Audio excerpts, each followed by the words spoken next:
The Seine's beloved booksellers have long sold books and posters to locals and tourists alike.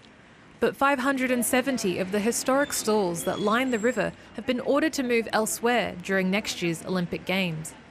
This is a terror risk. A bookstand is a place where you can hide weapons or even worse, explosives. Paris 2024 organisers are expecting at least 600,000 people to attend the Summer Games' opening ceremony to be held on the Seine.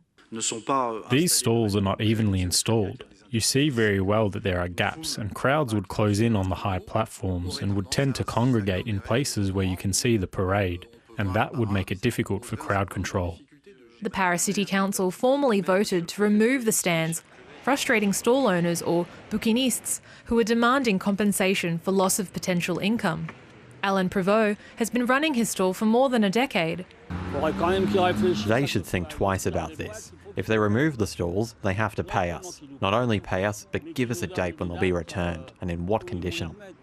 Some also recognise the potential risk of working in a heavily crowded environment.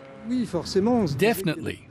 We told ourselves that there would be a lot of people during the Olympics and that our revenues would increase. But at the same time, working in big crowds is a bit scary too. So I'm not sure we would have opened when there would be a lot of people. Others have already begun taking on the logistical nightmare of removing the green boxes bolted onto the walls of the quays.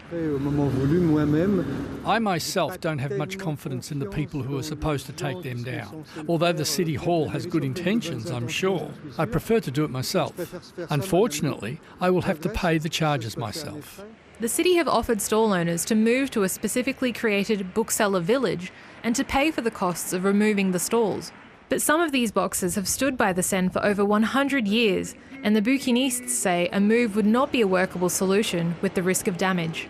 Madison Watt, ABC News.